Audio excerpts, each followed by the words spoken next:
Thank you very much. The title, I was asked to provide a more interesting title than the one I was given. Could I dream up something which would, at the two levels, be descriptive and also might excite you? And this one came to me late at night. Now, late at night ideas come into two categories, those which should be left at late at night and those which you keep. I decided to keep this one. The reason being that it does, I think, convey two of the key questions which I think working on optimism raises for me. One is that clearly a project like optimism, many of the other projects which people in this room will have worked on and do work on, are, in the overall stream and pattern of things, actually quite tiny. All we can do is at a particular fairly short period of time look at one small corner of what is a vast canvas of change which is going to have to occur if the EU targets are going to be met. And the question I think we all sometimes think about in our quieter moments is this just going to get, is the work we've done just simply going to get totally lost? Once the project is buried and the project officers and the commissioners accepted the final report, we've moved on to other projects, is that the end of it? And hopefully it isn't. I have some hope that in fact optimism will influence the world of the future. The wider question is of course whether the EU project, the EU aims and objectives can be met at all. I mean, are we to be optimistic in a very wide sense about whether we're going to achieve the objectives of the transport system and achieve the objectives of smart mobility within the kind of time frame that is there? Or is 2050 just so far away that for some of us at any rate, I have to confess that it's not a major worry that we're going to be experiencing this particular world. So that's the reason for the title and the reason why I've left it. It's those two particular areas. Optimism as a project, right at the outset, was built on at least two particular assumptions or ideas which are in the literature and which are on some of the posters around the room. The first is that the transport future which we all desire can only be built if we build a more inclusive and competitive society. I'm an economist by trade, so when I see words like competition in there, I think this is my homeland and I can comment. There's a clear assumption in there that an EU which is characterized by a competitive and dynamic business environment will be better able to deliver the technological and other changes which are required to underpin a more socially inclusive transport system. Now, I think there may be some truth in that, but it is only half the story at best. And we must be very careful, and I think many speakers we've already heard have stressed this one way or another, that we must not ignore or underplay the need for collaborative and cooperative activity as well. And certainly if we're going to achieve social change in this, which is an underpinning of the whole achievement of this, then that's got to be something which does require not a total reliance on competition. The market left to itself, a competitive market, is not going to produce these outcomes on its own, and indeed could produce a set of outcomes which we really don't want to know, or at least wholly or in part. And secondly, optimism, because of the two letters at the end, the SM bit, the SM bit at the end, has as an article of faith that the development of an affordable, socially inclusive and environmentally sustainable transport system within the bounds of economic possibility. We've got to remember, we can all design these systems which are outside the bounds of the resource envelope which we're liable to have.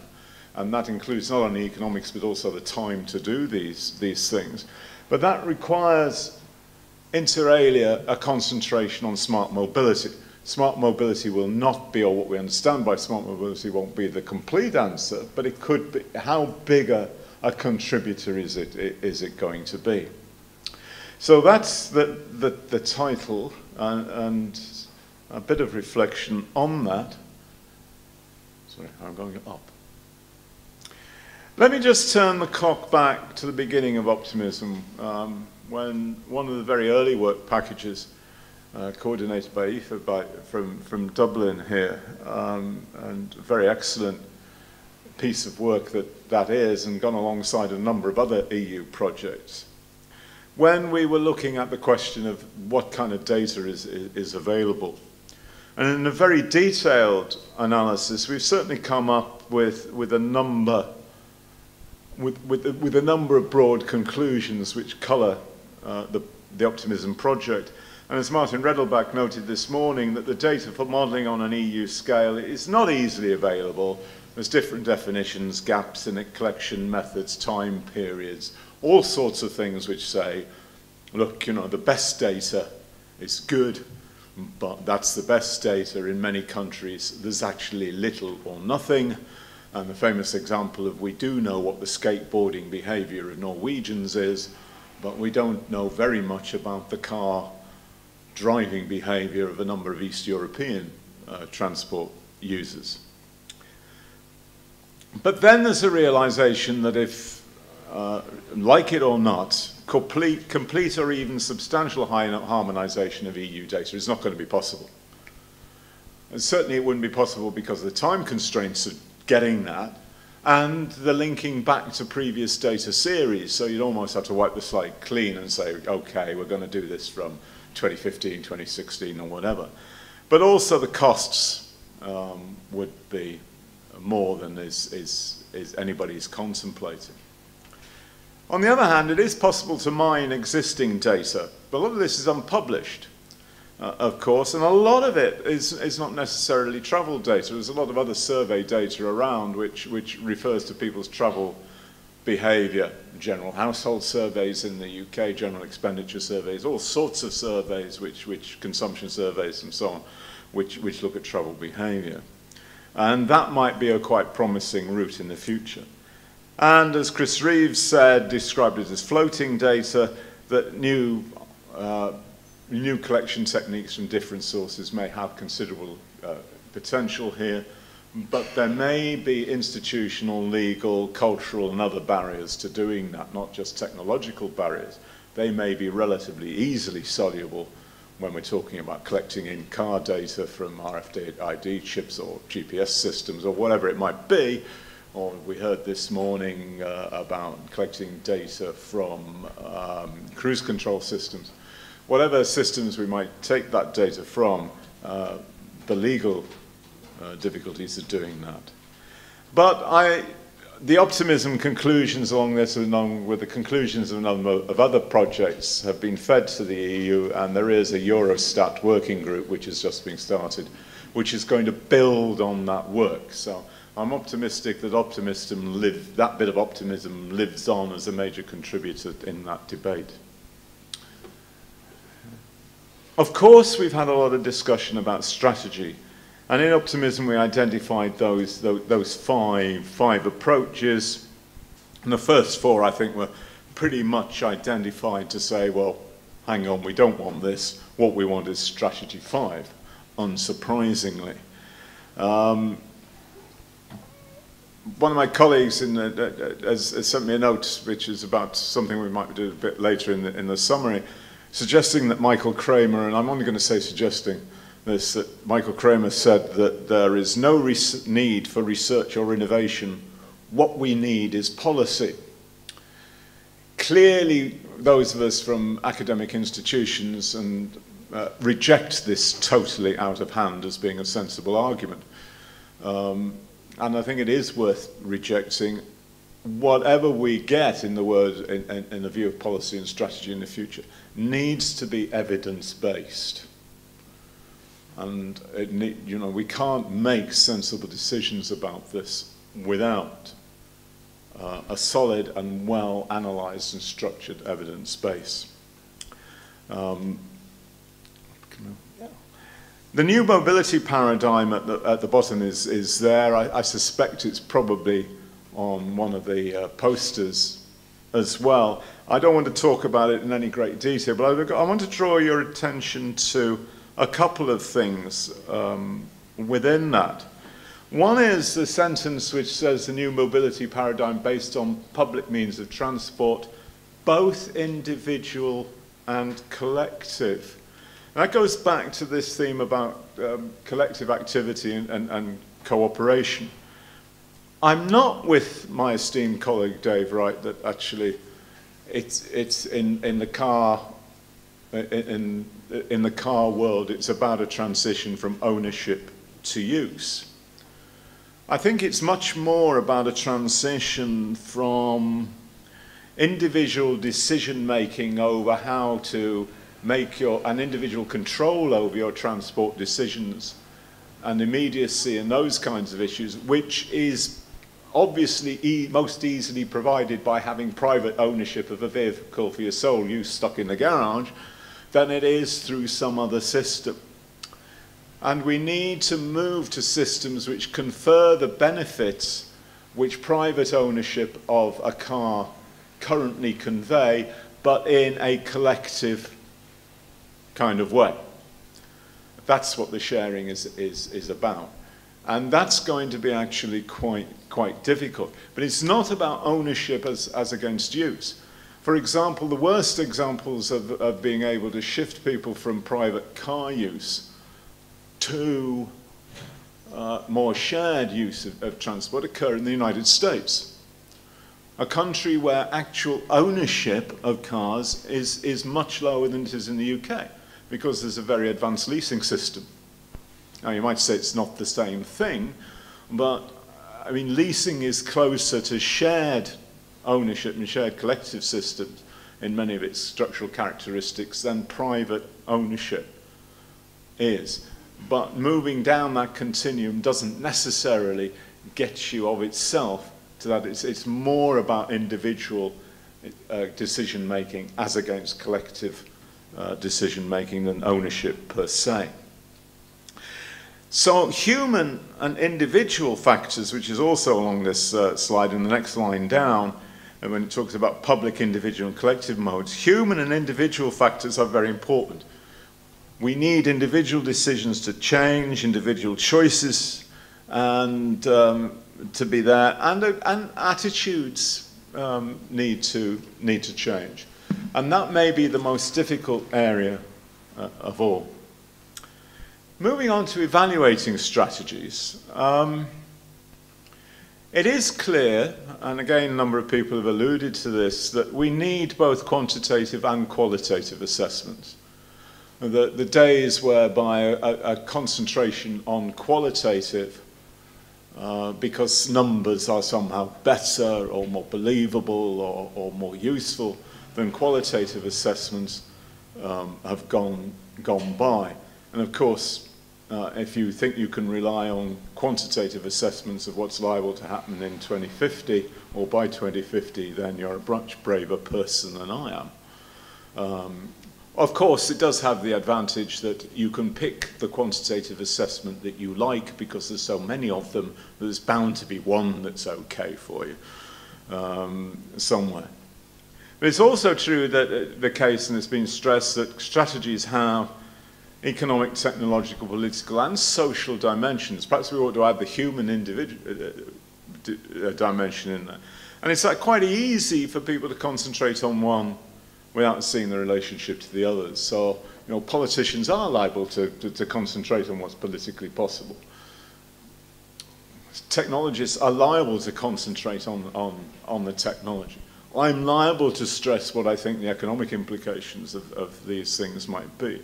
But clearly we need something which is more sophisticated than that. And optimism has looked at this through modelling using multi-criteria methods. And I think we've gone some way forward on illustrating both the difficulties and the strengths of doing that. But that whole field of multi-criteria assessment and tools and models and ways of doing that is something which needs to be developed. I was interviewed, like some of my colleagues. I made a stupid mistake. I'd forgotten my American political history. I said it was John F. Kennedy who had a sign over his desk. We said it before his election, it's the economy, stupid. It wasn't, of course, it was Bill Clinton. Silly boy. So when you look at the video, don't think I'm that stupid. I did remember. The reason I mention that is because you can modify that to it's the city, stupid, where transport is a concern. We know that Europe is going to be 85% urbanized. 90% of journeys are going to begin and end inside a city. It's Kjell Nordstrom, the Norwegian economist, I think, or Swedish economist, is apt to point out people identify now more with the cities in which they live than the countries in which they live. They're more likely to say, I live in London than I am in the UK, because of the multiracial, multicultural aspects of those cities. There are many European cities where non-natives outnumber the natives in those cities. It seems to me that therefore in future that the nature of transport policy and progress in gaining change is going to be city-based. It is the city which is going to be the unit of planning, change, governance, and so on. You can see this in the UK with Transport for London, which has made enormous strides in its way in dealing with a lot of these issues and leads, but in fact is hardly influenced by the current government whatsoever, and does not have very much reference to what's going on in other cities in the UK. It is the natural unit. If 85% of people live there, and most of the journeys in London begin and end in London, it is the natural unit over which to plan the bulk of transport. The problem with that is, in my eyes, and I may be naive about this, is the EU is a collection of countries.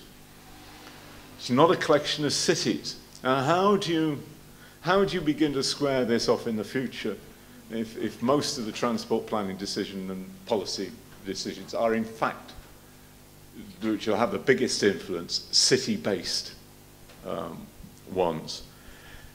If we look at multi-criteria assessment, then yes, we're trying to provide a framework for decision-making and elaborate tools, but this again stresses the issue about economic, technical, and social options. It's quite difficult when you're going for multi-criteria assessment when it comes to the question of what's the relative weight of these things, or what's the relative ordering of these things. The truth is, it's much more holistic than that. Take away a change in any one of these areas and the whole thing falls over. The very limited tiny corner of all this in which I've been writing has been about user adoption of smart technologies, including personalized travel assistance, personalized travel data, which have not shaken the world. No matter how clever they are, what they do, how much information they convey, the chain of people sort of understanding the data and then actually acting on the data can fall down when you get between the understanding and acting.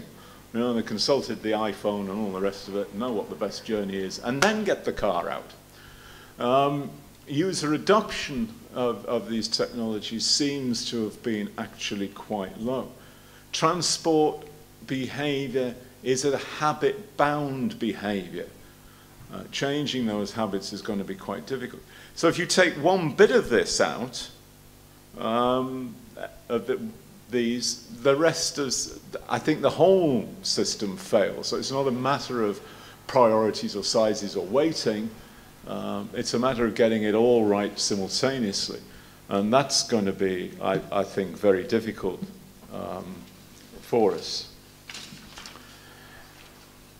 In terms of impacts, then of course we've talked about a number of impacts here. And you know, this is not the complete list at all. But optimism has as underpinning, I think, as another article of faith, if you like, the fairly obvious idea that the elements of modes of transport, what users do and how that relates to the infrastructure, but also then actually how it relates to the vehicles, if I may call that mode. Those things are linked together by ICT. That's the kind of technological glue which can make these things work together, bring things together. It was like Ayana, first thing this morning, and I noted it down. She said, ICT is changing everything. Now, you know, I shouldn't criticize the EU's project officer, particularly when she's not here. But I would like to just slightly soften the statement to saying that ICT has the potential to change everything. Of itself, it changes nothing.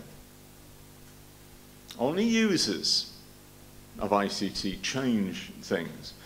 And we need to be aware that social change may be the area which creates the highest barriers to ICT-induced development. I came across a press release from another project by another university in the UK in this area, where having run a technology development unit for some time, quite a successful one I have to say, you know, and not coming from the ICT development area, the last methodology we used was user requirement surveys. Basically, we operated on the useful assumption that users don't actually know what they want. This is the Steve Jobs assumption, right? They know what they want when you show them, and you can say, hey, look, it can do this. When we started showing people our stuff and say, hey, look, it's got these features and it can do it, they came back to us with uses we'd never dreamt of. And their question was not, you know, tell me about the features. Their question to us was always, can it do this? And we thought, yeah, of course it can. Yeah, we can make it do that. That's not difficult. And I think that's the case here. But this other project had done a user requirements survey, and they'd identified 54 different requirements which they were going to build into their personal travel assistant interface. Now, you're joking. I'm making a decision about a short journey or whatever, and you're going to give me 54 different dimensions to this decision? I can't cope with doing that. I mean, you know, it's kind of not, you will not get social change through that kind of level of this is what the clever technology can do. So innovation is needed in technology. We've heard about business models, but it's also needed in social development. And it's also going to be needed in institutional structures. And I wonder whether the EU, in its as it currently formulated, is the right institutional structure.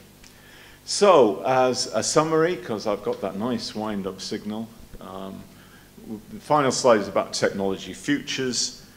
And certainly what we've been trying to do here in optimism, I think the lesson that comes out of our work in the bottom is, given all this, perhaps the most important thing we can do is to identify, if we can, a small number of technologies which have the greatest potential in their particular area and pursue those, rather than looking at the enormous mass of things which we'd all like to look at, but is not liable to take us, repay benefits in the short run, because we'll be spreading ourselves too thin. Thank you.